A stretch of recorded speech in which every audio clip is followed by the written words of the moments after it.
De parte del Centro de Extensión de la Facultad de Ciencias de la Salud de UCAMI les damos la bienvenida a este webinar titulado Conociendo la enfermedad de Parkinson, distintas aristas para pensarlo, y que fue organizado justamente con un compromiso muy grande de Marisol Zarza, que es especialista y que también me acompaña en el Centro de Extensión, en conmemoración del 11 de abril, a que actualmente se celebra justamente el Día Mundial del Parkinson. Para eso tenemos el honor de contar esta noche con 3 especialistas en la materia, a quien tenemos el gusto de darles la bienvenida y presentar: al médico especialista Carlos Barros Martínez, a 2 docentes de la casa, el especialista Daniel López Torres y la especialista Alejandra Sadaniowski, a quienes desde ya agradecemos enormemente aceptar la invitación, les damos la bienvenida y también les cedemos la palabra. Buenas noches, muchas gracias por la invitación. Buenas noches.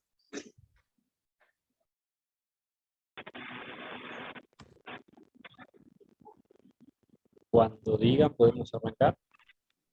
Sí, doctor, cuando usted guste. Perfecto. Bueno, muchas gracias a todos los que se unieron a esta reunión. Yo soy médico especialista en neurología, parte de la formación en Parkinson y trastornos de movimiento, y bueno, fui invitado en esta ocasión para poder hablar un poquito de las generalidades y algo de básico de los tratamientos que tenemos en el Parkinson. Pero no ser muy... La idea es no extenderse más de 15 minutos y después estar dispuesto a contestar preguntas sin problema. Así que para comenzar con este webinar, vamos a ver entonces la enfermedad de Parkinson. ¿Por qué ocurre? La enfermedad de Parkinson se sabe que ocurre porque hay un déficit de dopamina en un sector del cerebro, que son los ganglios de la base. Estos ganglios de la base tienen una función muy importante en interaccionar con circuitos que se encargan de los movimientos finos, las tareas de precisión que hace el cuerpo. Es por esto que cuando se alcanza aproximadamente un déficit del 80% de la dopamina, comienzan a notarse los síntomas motores de la enfermedad de Parkinson. ¿Cuáles son los síntomas motores? La lentitud de movimiento es el síntoma principal que sí o sí tiene que estar, y después puede estar acompañado o no de rigidez, que es la parte del cuerpo por donde comienzan los síntomas, el brazo, la pierna, y o también el temblor de reposo. El temblor de reposo aparece cuando el paciente, la persona, está haciendo tareas de concentración, como puede ser estar leyendo un libro y aparece el temblor, o cuando la concentración aparece el temblor. En algunas ocasiones, si el temblor por ahí no aparece en el lado dominante, o sea, si el paciente es diestro y no aparece en el lado derecho, el paciente izquierdo, tal vez suele ser claro, está guiado, que se da cuenta de que el paciente tiene temblor en estas actividades. Después también tenemos lo que se llaman síntomas no motores, que son una gran variedad de síntomas, y se sabe también por investigación que estos síntomas pueden estar presentes muchos años antes de que estén presentes los síntomas motores. Se habla de 15 hasta 20 años antes. Los síntomas no motores más importantes son la constipación o el estreñimiento, la disminución o la pérdida absoluta del olfato de forma crónica, la aparición de pesadillas nocturnas y una condición que se llama alteración de los sueños REM, el sueño REM que soñamos. Doctor, ¿sí? Perdón que interrumpa, pero están llegando mensajes del chat diciendo que se escucha bastante entrecortado. ¿Puede ser? Ver. Perdón. A ver, no, por favor. ¿Ahí se me escucha bien? Puede ser que sea mi auricular, ¿eh? ¿Se escucha bien? Un poco mejor, doctor. A ver. Puede ser que sea mi auricular que me tengo. Ahí, hola. Ahí está un poco mejor, sí. Bien, perfecto. Voy a tratar de acercar el micrófono entonces. Bien, perdón, estaba entonces con lo que son los síntomas no motores. Estaba hablando que inclusive pueden aparecer de 15 a 20 años antes de que se presenten los síntomas motores, que son los síntomas cardinales de la enfermedad de Parkinson. Uno de ellos es el estreñimiento, la constipación, la disminución o pérdida del olfato, esto ocurre en forma crónica, la aparición de pesadillas nocturnas o el actuar los sueños, que esto se debe a que hay una alteración de una fase del sueño, que se llama sueño REM, que es cuando soñamos, y estos sueños suelen ser, por ejemplo, el paciente sueña que se está peleando en el sueño, se mueve, actúa, como que mueve las manos, las piernas, y a veces si el paciente vive solo, lo puede notar esto porque es como que amanece la cama como más revuelta, como que estoy moviendo mucho durante la noche. Y otra cosa importante es la afectación del estado de ánimo. Suele haber depresión o cambios, fluctuaciones muy importantes en el estado de ánimo bastante tiempo antes de que aparezcan los síntomas. Otros síntomas no motores también que pueden acompañar los síntomas principales son cambios en la consistencia de la piel, se vuelve más aceitosa, más grasa, sobre todo notorio facial, aparición de somnolencia, cambios en el sueño, insomnio, problemas de la memoria, problemas de atención, dolor articular o muscular, que esto viene en forma secundaria a la rigidez que puede presentar el paciente, dificultades para tragar, salivación excesiva. Esto se debe a que nosotros en forma automática repetimos varias veces en un minuto y esto está más lento en el paciente que tiene enfermedad de Parkinson y por eso es que la saliva que se produce por ahí cae hacia fuera de la boca. También cambios en la postura, el paciente con la rigidez va cambiando su postura con una posición conocida como cantocormia, que es como la inclinación o la flexión del tronco hacia adelante, el paciente está más encorvado, y también trastornos del equilibrio. Tal vez cambios como la incontinencia urinaria, la urgencia urinaria, esto que yo mencioné, dificultad para tragar, aparecen en etapas más tempranas más tardías de la enfermedad, no síntomas tempranos. Con respecto a la terapéutica del paciente, hasta la fecha no existe una cura para la enfermedad, pero sí hay varios tratamientos que tratan los síntomas. Tenemos un tratamiento farmacológico, tratamiento no farmacológico, y también terapéutica quirúrgica. Acá en esta pirámide, básicamente, se trata de representar lo que tenemos con respecto a fármacos para el tratamiento de Parkinson. La levodopa, que yo lo pongo en la base de la pirámide, es la droga madre, es una droga que se descubrió en los años 60 y hasta hoy en día no hay nada que la supere. El paciente, según varias características que presente, como pueden ser la edad, los síntomas que tiene, puede comenzar de inicio la terapia con este fármaco que se llama levodopa, o puede iniciar con el segundo nivel, que son los agonistas dopaminérgicos. Estos son estimulantes de la dopamina. Estos dos están presentes, aislados o combinados en un momento de la enfermedad. Y después tenemos otras medicaciones que se van a ir sumando al tratamiento o reemplazando a otras según complicaciones que puedan ir apareciendo. La apomorfina, que dice en la pirámide, es una de las medicaciones que se utiliza para también mejorar el movimiento. Hoy en día ya no se consigue tanto en Argentina, hasta hace unos años estaba disponible. La amantadina también se utiliza en una fase donde el paciente parkinsoniano presenta una complicación que se llama discinesia, que es un movimiento como un bailoteo, que puede ocurrir, mejor dicho, secundario al uso crónico de levodopa.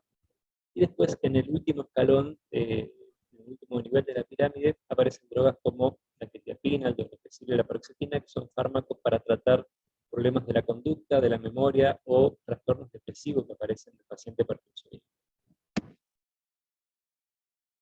Estos tratamientos farmacológicos que acá menciono en las imágenes, la bomba de apomorfina subcutánea, el gel de levodopa, que es un gel que se infunde directamente al intestino. Esto lamentablemente no tenemos en Argentina, creo que por una cuestión de costos, son tratamientos los cuales implantar ese dispositivo tiene un costo menor, pero la reposición continua del fármaco, que utiliza mucho tiempo, hace que en pocos años sea muy caro esta terapéutica. Creo que por eso no tenemos tanta disponibilidad. Después, cuando la enfermedad de Parkinson avanza, es importante también mencionar que el paciente, cuando comienza un tratamiento con levodopa, diferencia dos estadios bastante importantes. Hay pacientes que por ahí notan menor beneficio a al inicio del tratamiento y otros que lo notan de forma muy clara. Cuando el paciente nota ese beneficio de la levodopa, mejoran bastante todos los síntomas como el temblor, la lentitud de movimientos y la rigidez, y se dice que el paciente está en una fase on, como dice aquí. Y cuando se va el efecto de la levodopa, que al comienzo del tratamiento dura aproximadamente 4 horas, y vuelven los síntomas como el temblor de reposo, la lentitud, el paciente está en una etapa de off o una etapa de apagado. Entonces, cuando pasan los años, ese tiempo de efecto de la levodopa es un poco más corto y empiezan a haber complicaciones que se llaman fluctuaciones motoras. Y es justamente la etapa de fluctuaciones motoras, donde se llama deterioro de fin de dosis cuando la dosis de levodopa dura menos tiempo de lo que debería durar, o pueden aparecer cuando el paciente está con efecto pleno, con concentración plena en sangre de levodopa, aparecer estos movimientos que yo había mencionado que pueden ocurrir con el suplemento de levodopa, que se llaman discinesias de pico de dosis. Esas serían las dos complicaciones por ahí, o los dos cambios que ocurren en esta etapa de fluctuaciones motoras de la enfermedad, que es una etapa avanzada. Esto es lo que mencioné también hace un ratito, las discinesias son estos movimientos involuntarios impredecibles, como serpenteantes, que tienen algunos, o como un bailoteo, que pueden afectar la totalidad del cuerpo, solo por ejemplo la cabeza, o el tronco, o las extremidades, que puede ser general. Después también hago una mención al tratamiento quirúrgico. El tratamiento quirúrgico se basa en cirugía funcional. Esto es, se necesita el implante de estimuladores cerebrales profundos, los cuales en la punta del catéter que está insertado, está directamente colocado en los ganglios de la base del cerebro mediante la formación de un campo magnético en esa punta del catéter. Esto actúan sobre esos núcleos y mejoran los síntomas que no pueden ser controlados con la medicación. Eso es importante también. Para poder llegar a ese tipo de tratamiento quirúrgico, de cirugía funcional, es necesario que el paciente inicialmente tenga una respuesta buena a la levodopa, y a pesar de estar con el mejor tratamiento médico, no se obtenga un buen control de síntomas, el paciente no obtenga una buena calidad de vida. Después, lo que hace el tratamiento no farmacológico es algo muy importante: la educación del paciente, la familia y los cuidadores, la intervención de todo el equipo de salud, donde está incluido la kinesiología, la fonoaudiología para mejorar la deglución, para mejorar la voz, la reeducación de la escritura, talleres que estimulen la memoria en pacientes que lo necesitan, talleres también de actividades físicas controladas, donde también se incluyen ejercicios acuáticos, pilates, yoga, meditación, que todo esto lleva una mejoría de la postura y del equilibrio del paciente con enfermedad de Parkinson. Talleres de baile se menciona también porque particularmente con el tango se sabe que se requiere de una coordinación entre el pensamiento y la ejecución de movimientos bastante finos para bailar el tango, y hay estudios que demostraron que en forma repetitiva bailar tango mejoran el movimiento en general en el paciente parkinsoniano y le dan una mejor calidad de vida. Por eso lo menciono acá. También puede intervenir la terapia ocupacional, donde mediante los talleres se mejoran las destrezas manuales, que son importantes para la higiene del paciente o para su actividad laboral, importante para que pueda reinsertarse, y otras medidas que pueden ser la nutrición adecuada del paciente, la dieta, la medicación, la hidratación adecuada, el manejo de la constipación o la salivación excesiva, la intervención de psicología, por supuesto, para el paciente que tiene síntomas depresivos o con trastornos del ánimo, o simplemente para poder afrontar el diagnóstico de la enfermedad. Y también es muy importante la actividad social. Con respecto a la dieta, ¿por qué es importante la dieta? Porque el paciente que toma levodopa no puede tomar las comidas, mucho menos si tiene alto contenido proteico, como pueden ser las carnes, porque esto compite con la levodopa por el lugar del intestino donde se absorbe, y por lo tanto, digamos, absorben las proteínas y no la levodopa. Por eso también es importante, es una importancia la intervención del nutricionista. Para ir finalizando, como había dicho, es importante el trabajo del equipo de salud y que esté en un constante intercambio con el paciente, donde se intervienen desde la familia, los cuidadores, el asistente social, el kinesiólogo, el psicólogo, el urólogo, el neurólogo, el médico clínico y demás especialistas que van a ir interviniendo según se requiera con cada paciente. Es importante la educación del paciente justamente para generar espacios para dar información adecuada con respecto a conocer su enfermedad, al manejo diario de los síntomas y las complicaciones potenciales que puedan aparecer. Es importante que los pacientes tengan acceso a los talleres que ayuden a mejorar su calidad de vida y también todo esto sea aplicable a la familia y a los cuidadores, que sepan con qué se pueden enfrentar al estar con un paciente parkinsoniano y evitar la sobrecarga. El entorno que cuida al paciente se ve estresado y sobrecargado y no puede manejar estas situaciones. Para ir finalizando, es importante la educación a la comunidad para que puedan saber cuáles son los síntomas que motiven una consulta adecuada y bueno, pueda llegarse a un diagnóstico temprano, porque esto también es importante. Está recomendado una vez que uno hace un diagnóstico de un cuadro parkinsoniano iniciar un tratamiento temprano que se sabe puede hacer que los síntomas se retrasen más, se parezcan con más tiempo. Bueno, básicamente esta última diapositiva dice lo mismo, y esta fue mi pequeña introducción a este tema muy importante. Así que muchas gracias por escucharme, y luego voy a estar dispuesto a contestar preguntas con mucho gusto.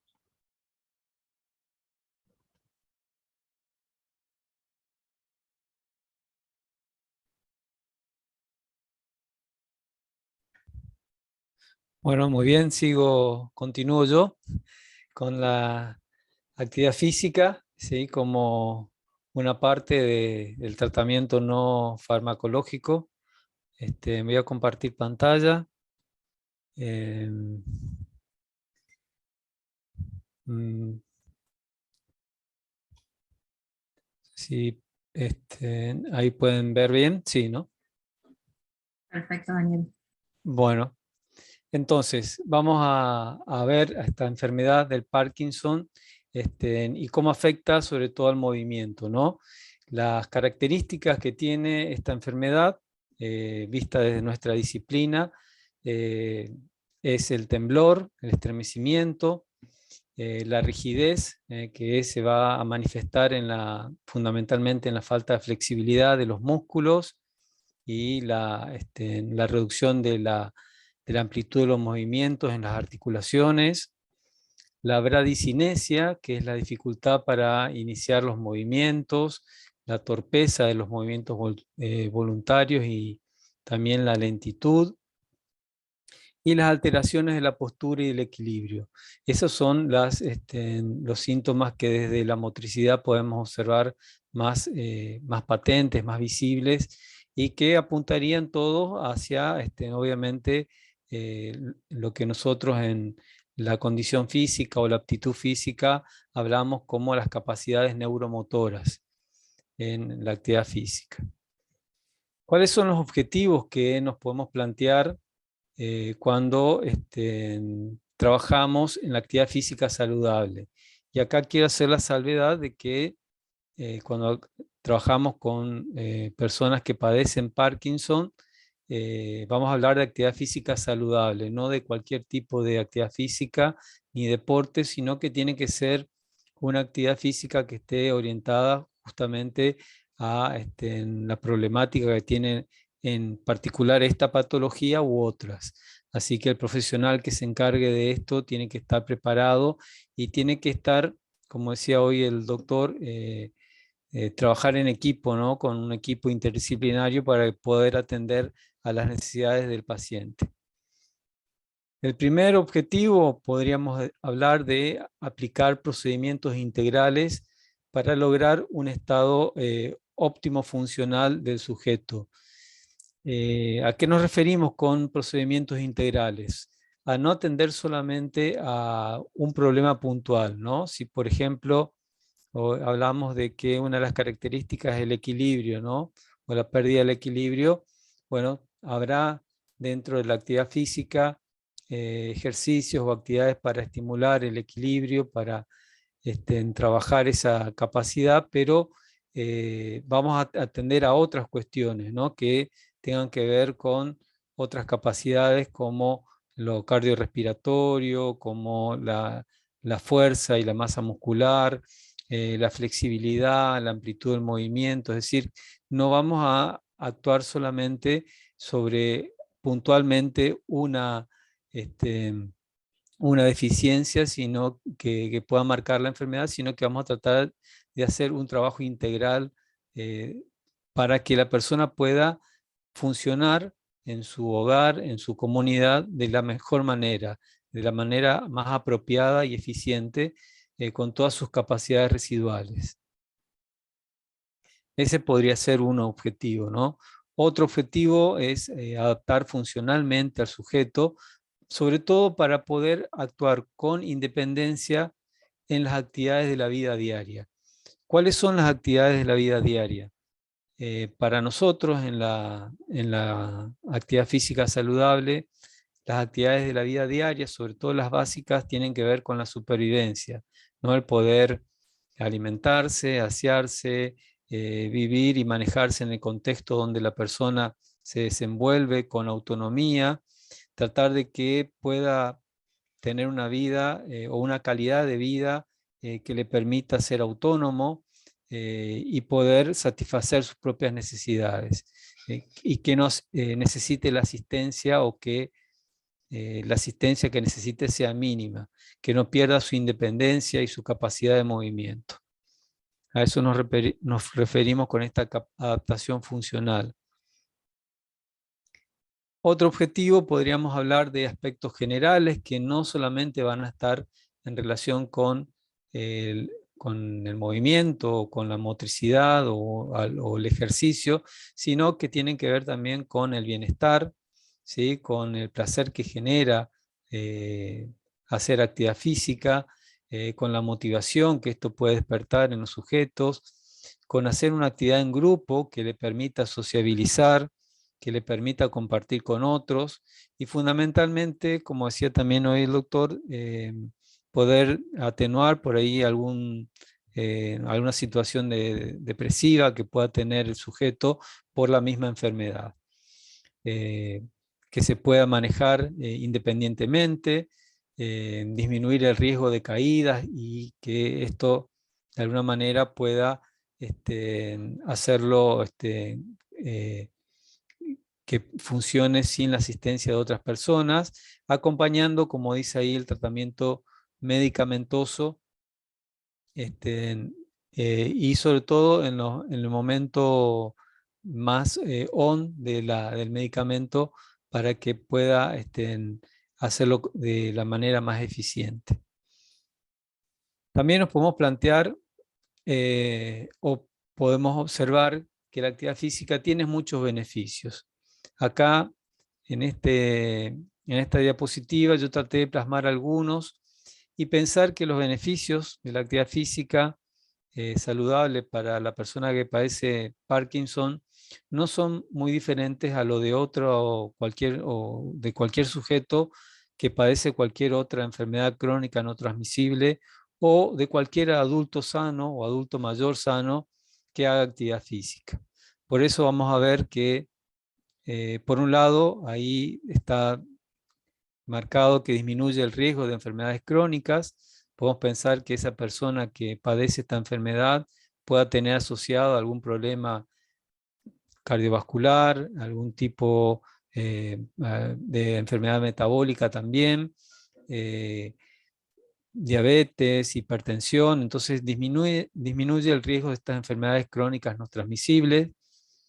Regula el peso corporal, ¿sí? La obesidad también es una enfermedad crónica, mejora el estado de ánimo, de esto por ahí va a poder hablar un poquito mejor Alejandra, ahora cuando se refiere a los aspectos psicológicos, mejora las capacidades y las funciones cognitivas en las actividades que son repetitivas, que impliquen coordinación, que impliquen por ahí una secuencia de movimientos, alguna organización de algún circuito.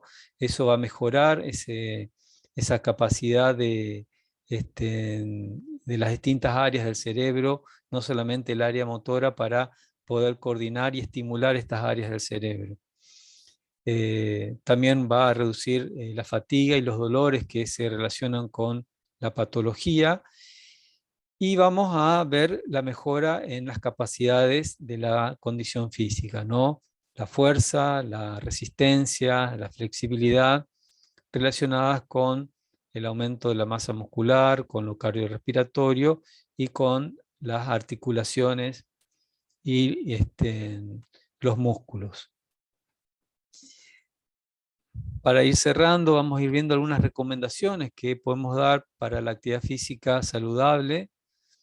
Una es realizar entre 15 y 30 minutos diarios de ejercicio.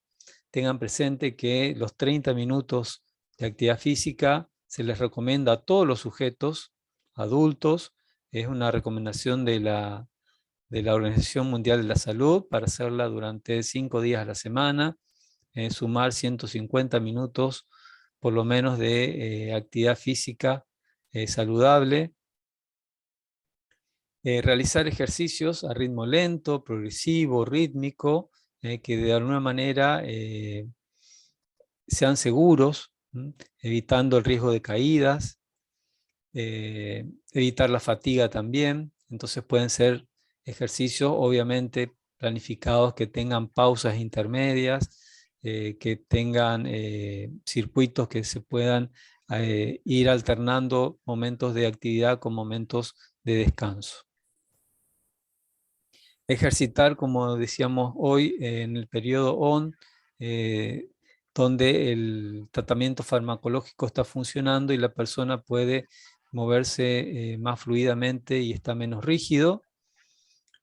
Y en caso de que hubiese inestabilidad y riesgo de caídas, obviamente que una medida de seguridad es que la persona siempre esté acompañada, y muchos de los ejercicios se pueden realizar con apoyos, ¿no? Podemos hacer actividad física sentados, por ejemplo, o con distintos apoyos sujetos, y obviamente con la compañía de alguien más.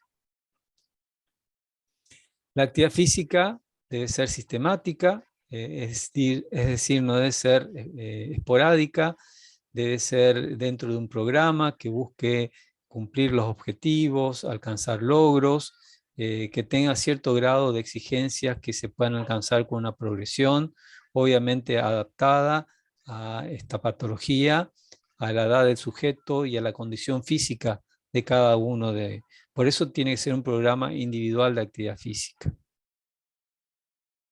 Y por último, algunas recomendaciones más, ¿sí? Estimular todos los segmentos del cuerpo, ¿sí? Trabajar sobre la postura, trabajar mucho la respiración, que no solamente va a beneficiar a la relajación, sino que va a beneficiar al diafragma, que es un órgano, es un músculo de la zona central del cuerpo, del core, que muchas veces es el receptáculo de todas nuestras angustias y contracturas y restricciones. Nos bloquea la respiración y nos hace provocar o provoca dolores en distintas partes del cuerpo. Desarrollar las capacidades coordinativas, que tienen que ver con el ritmo, con la capacidad de diferenciación de movimientos, con la capacidad de orientación, con el acople de los movimientos. Y como dijimos hoy, ¿no? La actividad grupal es fundamental para sociabilizar, para estimular un buen estado de ánimo a baja intensidad y trabajando con mucha amplitud de movimiento. Eso sería todo desde la actividad física, y bueno, también estoy a disposición por cualquier consulta que pueda surgir al final de esta charla. Buenas noches, ¿se escucha? ¿Se escucha? Sí, Bien, se gracias. escucha. Bien, un segundito. Bien, primero que nada, agradezco al Centro de Extensión de la Facultad de Ciencias de la Salud de la UCAMI por la invitación, primero, y también por la oportunidad de tener este tipo de actividades donde tanto la universidad como la comunidad podemos hablar de estos temas, incluso desde una perspectiva interdisciplinaria que da respuestas a las diferentes situaciones que aparecen en cuestiones tan complejas como la enfermedad de Parkinson, ¿sí? En los próximos 15 minutos vamos a hablar sobre los aspectos cognitivos y algo de lo social relacionado a la enfermedad de Parkinson. También agradezco a las personas que están participando de la charla hoy.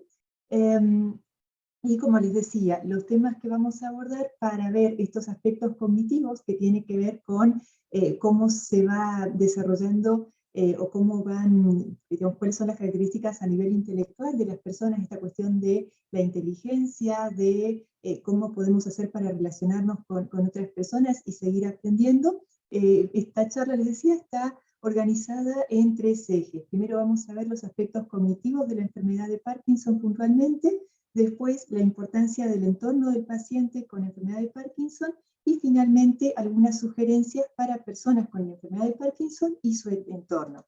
Entonces, yendo hacia lo primero, vamos a ver que es sumamente importante el diagnóstico personalizado, ¿sí? Según lo que se estuvo estudiando desde la parte cognitiva, que en Parkinson se viene estudiando desde la década del 80, cada persona con enfermedad de Parkinson tiene un desarrollo cognitivo diferente. No hay 2 personas que les pase exactamente lo mismo. En ese sentido, vemos que en algunos casos los síntomas avanzan a mucha velocidad, muy rápido, y las personas van cambiando digamos, van perdiendo algunas habilidades cognitivas, y en otros casos esta progresión es muy lenta, ¿sí? También se da la situación de algunas personas que pierden algunas habilidades por un tiempo y después las pueden recuperar. Entonces es realmente compleja la situación, y por eso es importante revisar qué sucede con esta parte cognitiva, ¿sí? Una de las cuestiones que se suele revisar es la historia cognitiva, es decir, que, digamos, ¿cuáles fueron los... ¿Sí? Alejandra. ¿Sí? ¿No me escuchan? Sí, se escucha. Lo que quería avisar, no sé si sigue conectada, sí, ahí está. Quería avisarte que estabas compartiendo pantalla, pero no avanzaban las diapositivas. Bien, gracias. Creo que tenías que poner una proyección. Bien.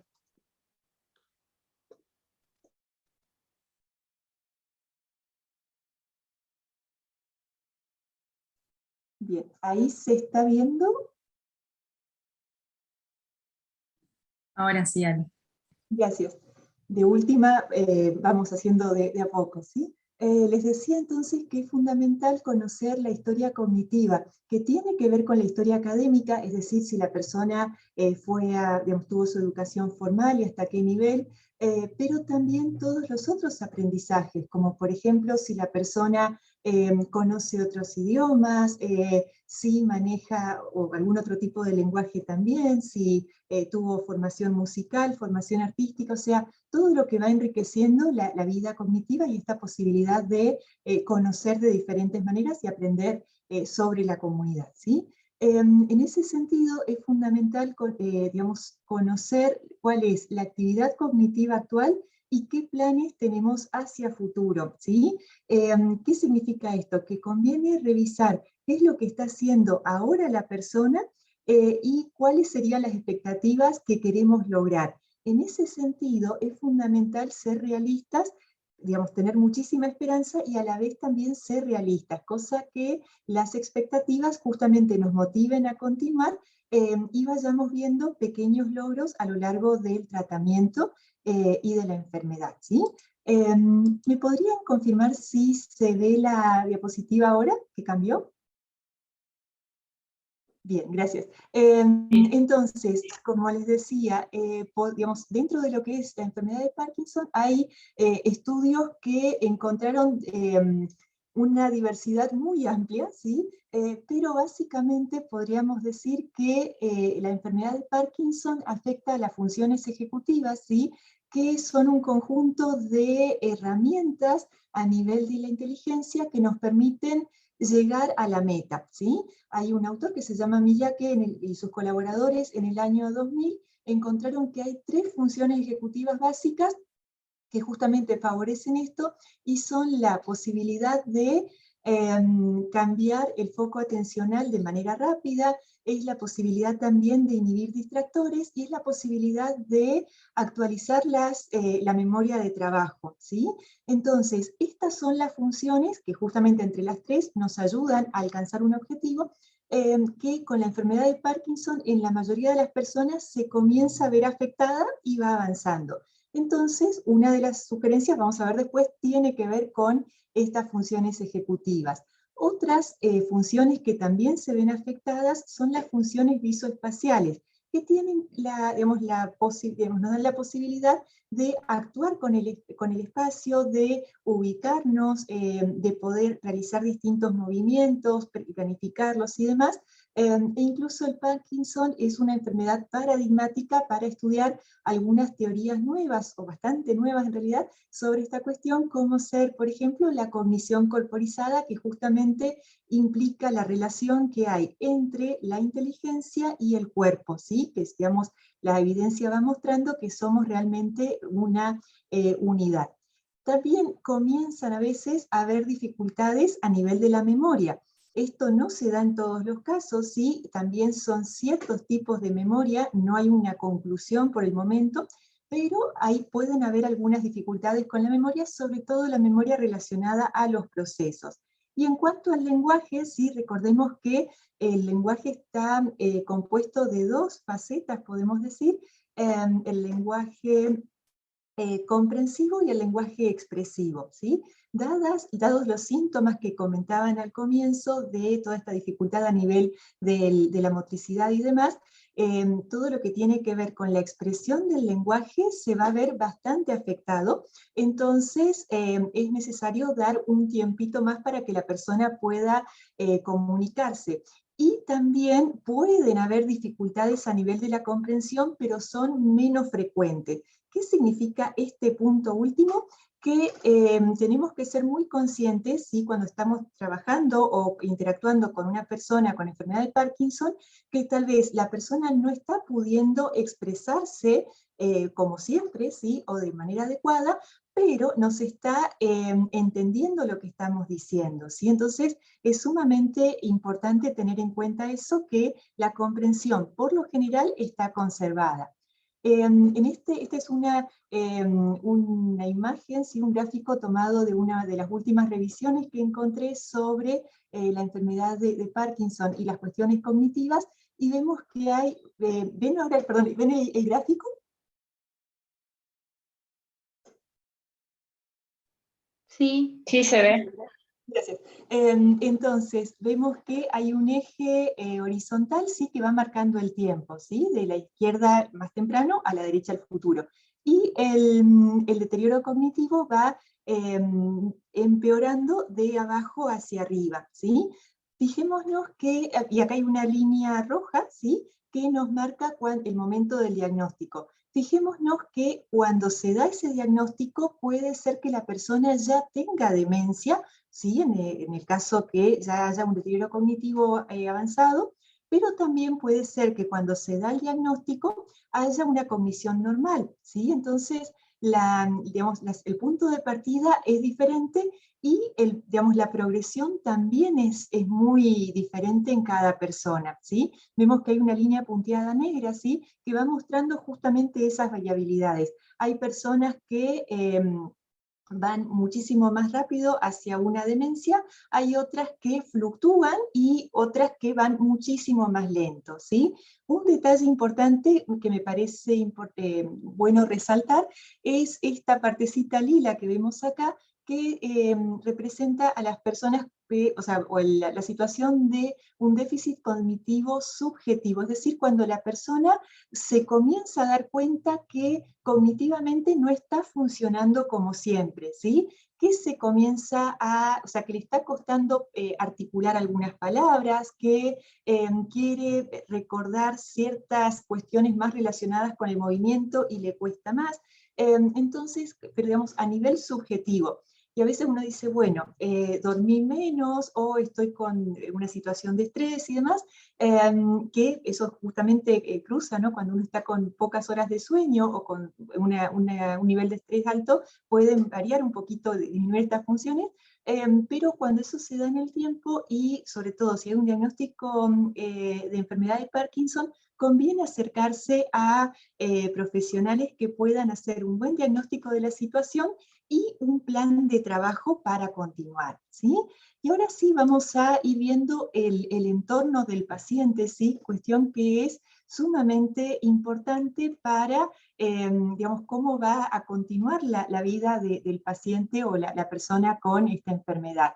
Primero que nada, es fundamental pensar en lo que es la integración de la persona con enfermedad de Parkinson.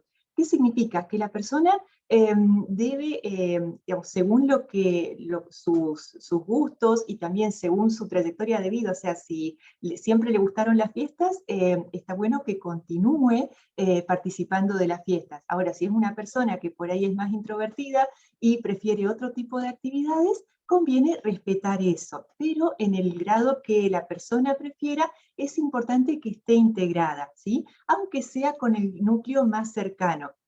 Ahí también es fundamental recordar que el diagnóstico es de la persona con enfermedad de Parkinson y no está obligada a contarle a todo el mundo, ¿sí? Entonces, si alguien me cuenta que tiene enfermedad de Parkinson, tengo que ser muy prudente con ese diagnóstico y en realidad con todos, ¿no? Pero bueno, puntualmente con este, porque tal vez la persona prefiere que las demás personas o no se preocupen o no tengan algún tipo de consideración extra, muchísimas cuestiones, sí, que digamos, no es necesario que la persona esté contando que digamos que tiene esa enfermedad. Hay personas que sí, que prefieren contarle a su entorno y a la mayoría de la gente que está con esta enfermedad, cosa que también es entendible. Lo que sí se sugiere es al menos compartir un pequeño diagnóstico funcional, ¿sí? Comentando cuáles son las, digamos, por ejemplo, uno puede decir que fulano está con esta, o sea, que está con alguna cuestión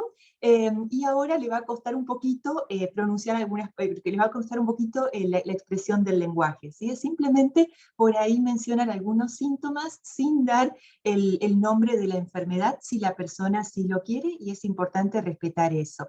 Y también como entorno, sea como familia, como amigos y demás, nos conviene conocer sobre la enfermedad de Parkinson. Esta es una muy buena oportunidad para eso, pero también siendo muy prudentes, ¿sí? En qué tipo de información estamos consumiendo y sobre todo el respeto por el equipo terapéutico que está trabajando con la persona con enfermedad de Parkinson, ¿sí? O sea, uno puede hablar, o digamos, si encuentra que encuentra alternativas y demás, es válido comentar, pero sobre todo conocer qué es lo que dice el equipo que evaluó a la persona con enfermedad de Parkinson sobre la situación, porque como decíamos, no hay dos personas que tengan la misma situación, ¿sí? Y también es importante saber y, digamos, ser conscientes de la expectativa que tenemos sobre la evolución, ¿sí? Como decíamos por ahí, hay personas que ante este diagnóstico pueden generar otros trastornos comórbidos más relacionados con la salud mental, como ser trastornos de la ansiedad, trastornos depresivos, y eso es fundamental, poder acompañar y atender y digamos, justamente revisar esa situación, ¿sí? Pero también hay personas que por ahí pueden tener una expectativa muy amplia, ¿sí? Que bueno, que igualmente van a poder con esto y demás, entonces puede llegar a ser muy grande la frustración cuando esto no se dé como lo esperaban. Por eso es fundamental ser muy conscientes con eso y sí, o sea, como por ahí hay un dicho que dice, prepararse para lo peor esperando lo mejor, ¿sí? En ese sentido, podemos ver también que es importante la atención integral al paciente y a la familia, ¿sí? Esa atención integral, como veíamos en las distintas charlas de esta noche, aplican a las diferentes áreas de la persona, incluso también la parte espiritual, ¿sí? Si la persona practica alguna religión, es un factor de protección el hecho de mantener esas prácticas espirituales también, ¿sí? También como entorno va a ser necesario aprender a convivir con estos síntomas, ¿sí? También las personas con Parkinson suelen tener dificultad de expresar las emociones y en algunos casos también de poder, digamos, identificar las emociones de otras personas. Entonces es fundamental, o sea, y a veces esta es la parte que más complica al momento de convivir con una persona con Parkinson. Entonces es fundamental anticiparnos a eso, ¿sí? Y saber, junto con el equipo técnico, cuáles van a ser los posibles escenarios a los que nos vamos a enfrentar, ¿sí? Tanto la persona con Parkinson como la familia. Ahí también es fundamental subrayar que en algún momento es válido que no tengamos idea cómo seguir, qué hacer, ¿sí? Como familia, como persona con la enfermedad, y ahí es fundamental tener pensado, bueno, cuando no sabemos qué hacer, nos reunimos, no nos enojamos unos con otros, el enojo es una emoción que suele aparecer, pero también la podemos gestionar para poder justamente aprender de esta situación y llegar a dar una buena calidad de vida a las personas, ¿sí? Entonces, un poco adelantaba, ¿no?, estas sugerencias para las personas y su entorno, el trabajo en equipo, ¿sí?, entre estos tres ejes, sobre todo al momento de tomar decisiones, ¿sí? A veces la decisión es, bueno, lo ideal sería que esta persona tome diferentes tratamientos, pero la realidad es que puede tomar uno o dos, o bueno, un par de estos tratamientos. Entonces, ¿qué tratamiento vamos a decidir que pueda, digamos, que va a ser más efectivo, ¿sí? Conviene en esos casos preguntar a los profesionales, conviene también ver la disponibilidad en ese momento, y una vez que tomamos la decisión, estar muy seguros de eso y no quedar dudando en que, ay, pero si hubiésemos hecho tal otra cosa, ¿cuál sería la cuestión, no? Digamos, lo ideal es trabajar en el día a día y sí con una proyección a futuro. Y también hay otras sugerencias, ¿no? Esto que está entre signos de interrogación a propósito, un poquito por lo que decíamos al comienzo, esto de integrar a la vida social, sí, pero siempre y cuando sea como la persona lo prefiera, ¿sí?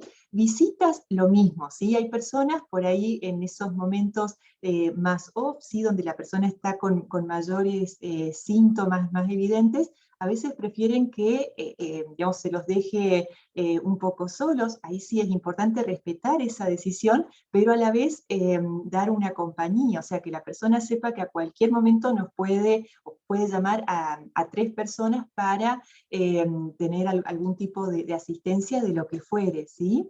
Y también en cuanto a las actividades, veíamos en las charlas anteriores que hay un abanico amplio de diferentes actividades que se pueden hacer, que son recomendadas, pero también va a depender de los gustos de esa persona. Por eso es fundamental que la persona vaya diciendo, bueno, qué es lo que le gusta. Por ahí puede comenzar con una actividad y cuando está haciendo, no le gusta la actividad, o a veces, no hace falta que lo diga, pero por ahí no le gusta el grupo en el que está, y no pasa nada con avisar eso y buscar algo donde realmente se sienta mejor, ¿sí? Y si nos tenemos que quedar con tres verbos de esta parte, podríamos pensar en respetar, acompañar y escuchar. Ese respeto surge de saber que la persona que tiene Parkinson es una persona con toda su dignidad y es fundamental escuchar qué es lo que le está pasando, ¿sí? Ese acompañar también significa compartir, ¿sí? Si hay situaciones sociales, familiares, hacer partícipe a esa persona, incluso también las situaciones que va pasando la persona con la enfermedad de Parkinson a lo largo de su vida, ¿sí? Y sobre todo escuchar, ¿no es cierto? O sea, ver qué es lo que quisiera saber de todas estas cuestiones, también esto de que podamos conocer sus deseos y esto que, bueno, estuvimos conversando en estos minutos. Así que bueno, ahí hay un par de referencias que si alguien tiene interés los podemos compartir por mail, que está por ahí, y realmente muchísimas gracias por la atención de esta charla.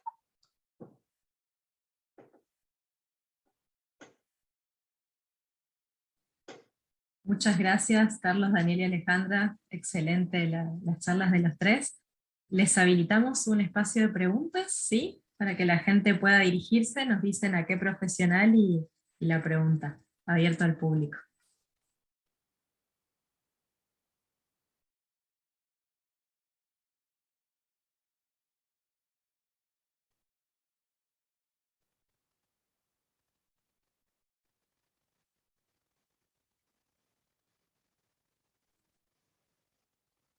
¿No hay preguntas? Pueden hacerlo al chat también, si alguno lo prefiere.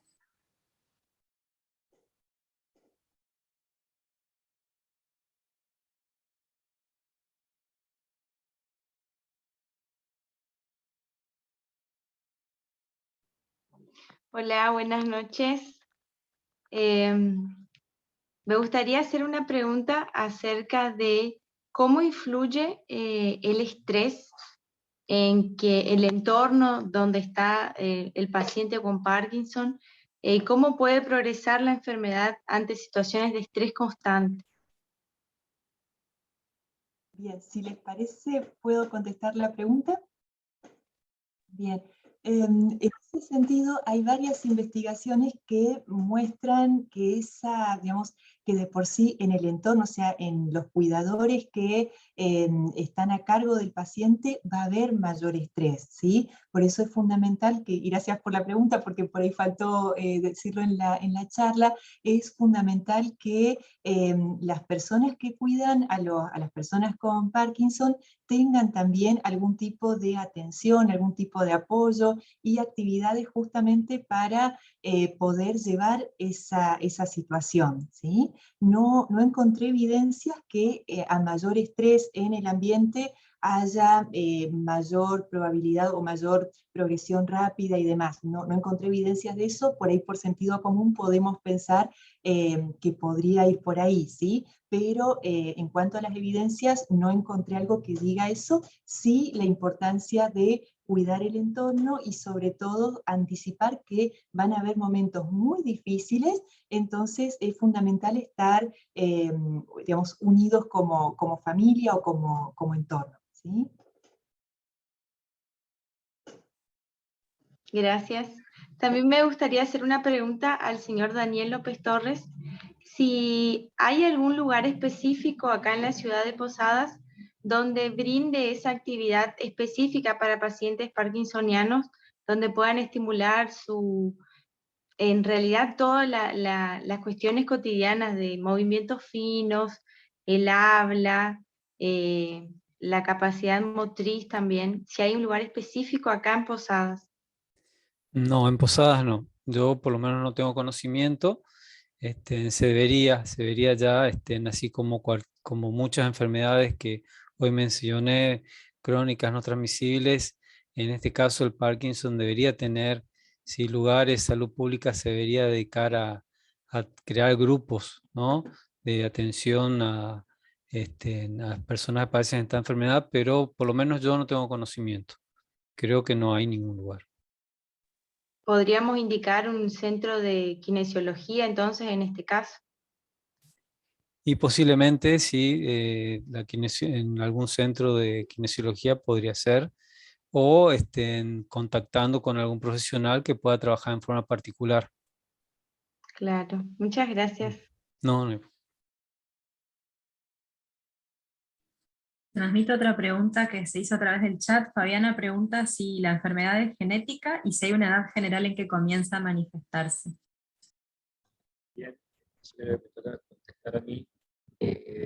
Respecto a la edad general de comienzo, más o menos comienza alrededor de los 60-65 años en términos generales, con pleno predominio en hombres, pero hay pacientes que por ejemplo, con 30 años pueden presentar enfermedad personal, en la mayoría de casos, pero puede ser. Y con respecto a si es genética la enfermedad, hay formas genéticas las cuales, diría yo, son menos del 10, menos del 5% de la enfermedad de Parkinson. también es cierto que acá en América Latina, si comparamos con los Estados Unidos, en otras regiones se estudia mucho los pacientes con Parkinson. De hecho, se le hacen paneles genéticos directamente apenas de la enfermedad, y por ahí están encontrando que ese porcentaje puede ser un poquito mayor de lo que estamos pensando. Pero acá, por ahí, lo que tenemos en Latinoamérica, no tenemos esa accesibilidad.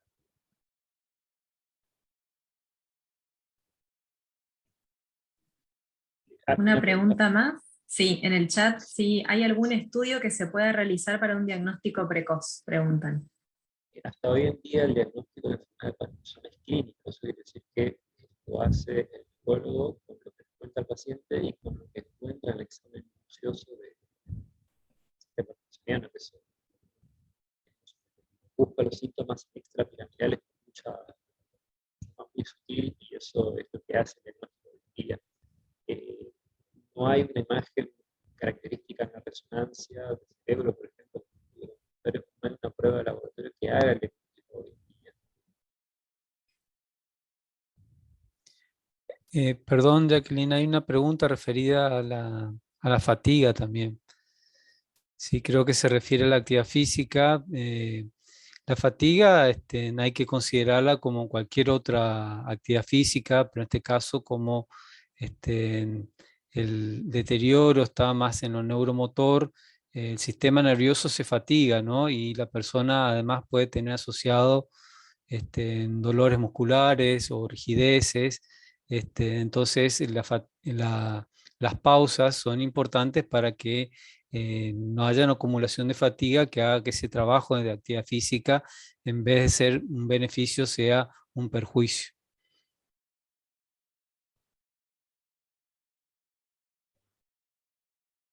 Una consulta al doctor.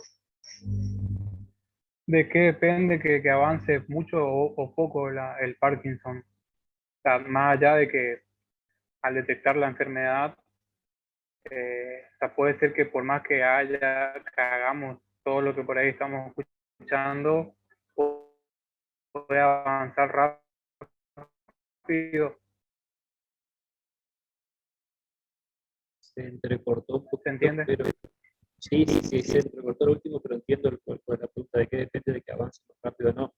De hecho, eso es algo que es bastante impredecible hoy en día, porque hay pacientes pacientes que comienzan a los 5 años con los síntomas, uno a los 3 años puede estar muy deteriorado, a pesar de que hayan comenzado el tratamiento, y otros pueden pasar 10, 15 años y la evolución es muy lenta. Eso no es, digamos, no tenemos cómo explicar eso. Tal vez las formas en las cuales predomina la rigidez y la actitud de movimientos a veces sí se nota más, pero por la condición del síntoma, si lo comparamos con las formas donde predomina el temblor. Pero eso es algo que no podemos decir y es bastante individual. Es aquí donde yo creo que toma importancia esto que hacen en otros lugares del mundo.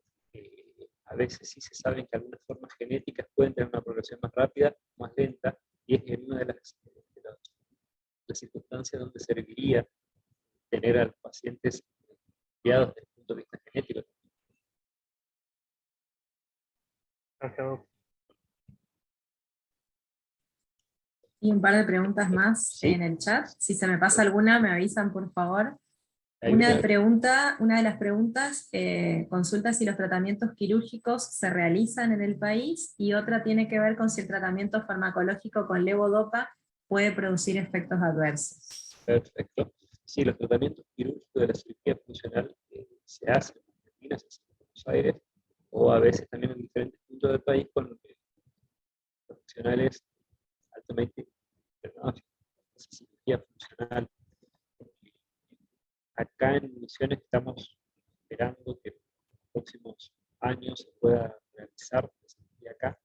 Por lo pronto, lo que podemos hacer es evaluar a los pacientes acá en Posadas y después viajaron a operarse, entonces en un solo viaje. Pero sí, el tratamiento quirúrgico es lo que tenemos alcance en nuestro país si comparamos con lo que yo había mencionado de la bomba de apomorfina, el grupo de otras terapéuticas avanzadas, pero que por cuestión de costos no tenemos.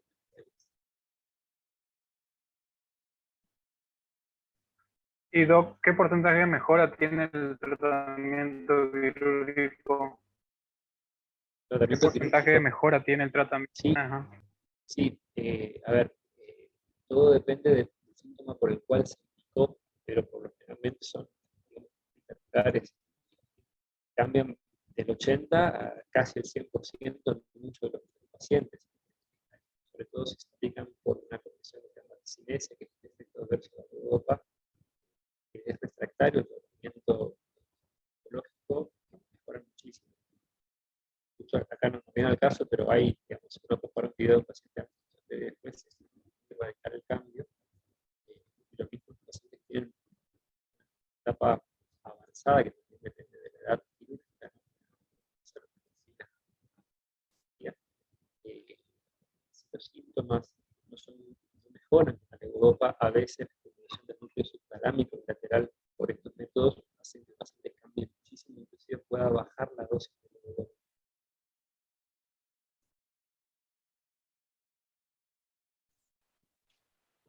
Después había una pregunta sobre el tratamiento farmacológico con levodopa y si puede producir efectos adversos. Ese por ahí faltó. Bueno, sí. El tratamiento con levodopa, la levodopa es la droga madre en el tratamiento de la enfermedad de Parkinson.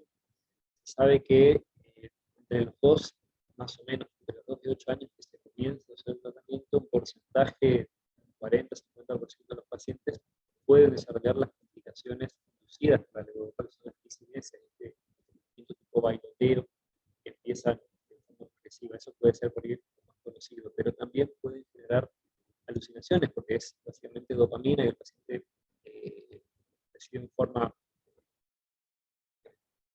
impacto brusco en el cerebro de dopamina con el beneficio motor, pero que también en largo plazo pueden generar alucinaciones, sumado a algunos pacientes que puedan tener deterioro cognitivo, y todo eso potencia la aparición de alucinaciones.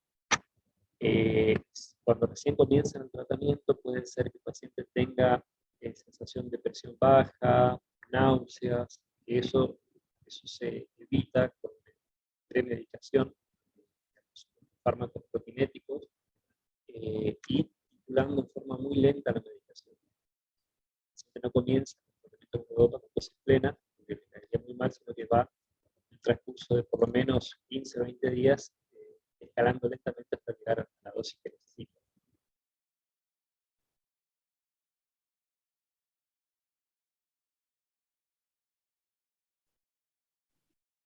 ¿Alguna otra pregunta para los disertantes?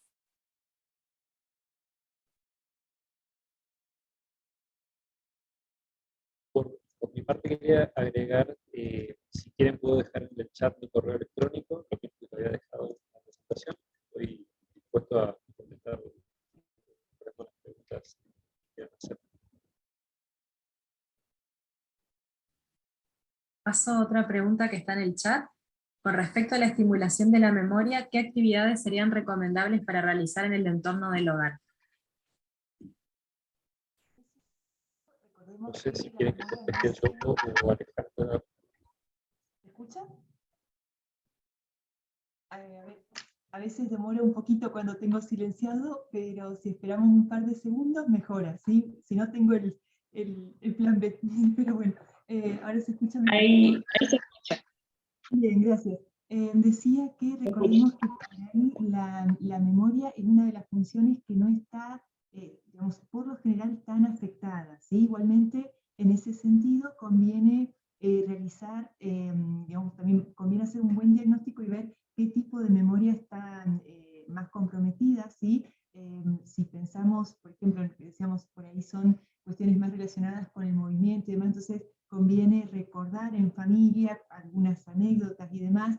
Hay también tratamientos de estimulación neurocognitiva para, por ejemplo, lo que es la memoria a corto plazo, ¿sí? Entonces, por ahí con los niños también se suele hacer este juego del memotest, ¿sí? Donde por ahí con cartas y demás se puede ir revisando. Hay muchas actividades también relacionadas, realizadas a nivel computacional, ¿sí? Que a veces puede ayudar bastante también, justamente cuando la motricidad es reducida y por ahí manipular cartas es más difícil, ¿sí? Pero podría ser algunas de esas y va a depender mucho también de cada paciente.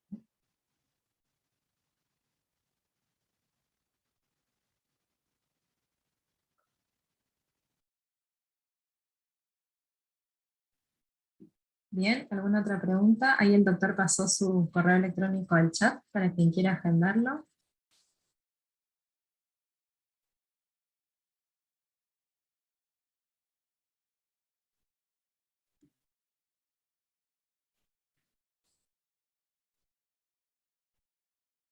¿No hay más consultas? ¿Dudas? ¿Preguntas?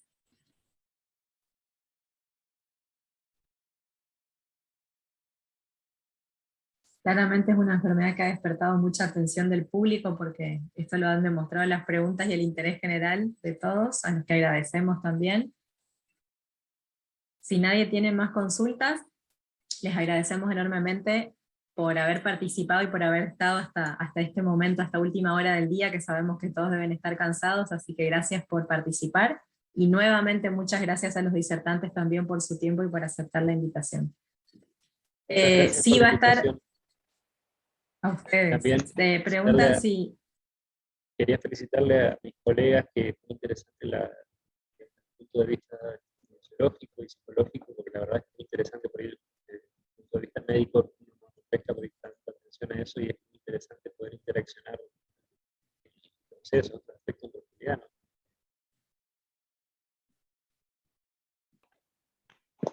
Por ahí, si podemos hacer la captura con quienes están, pedimos si pueden activar, los que puedan activar sus cámaras, así hacemos una captura a modo de fotografía para registrar el encuentro, si puede ser.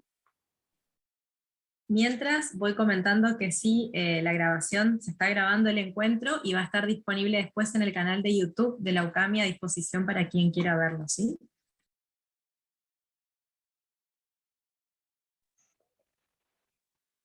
Espero un ratito más, que vayan conectando.